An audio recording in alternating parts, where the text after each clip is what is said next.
কে নিল বিমানের চাকা বিমান বন্দর থেকে?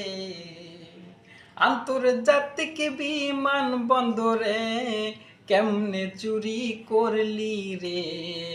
কে চুরি করলি 10টি চাকা বিমান বন্দর থেকে? হেই, কে চুরি করলি 10 চাকা বিমান বন্দর থেকে?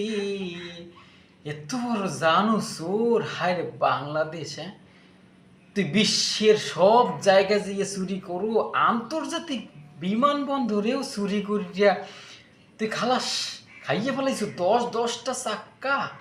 হ্যাঁ, তুই কত বড় জানোস? হ্যাঁ, তুই যদি নোবেল পাও, তুই যদি নোবেল পাওয়ার মতন কাম করছ, হ্যাঁ, চুরিতে। আন্তর্জাতিক বিমানবন্দরে কত সিকিউরিটি, এই সিকিউরিটির মধ্য দিয়াও 10টা বিমানের চাক্কা চুরি করে খাইয়ে লাইছো গায়ে। ওরে জানু চোর, ওরে বাংলাদেশি চোর রে, তুই আসলেই একটা জানো। না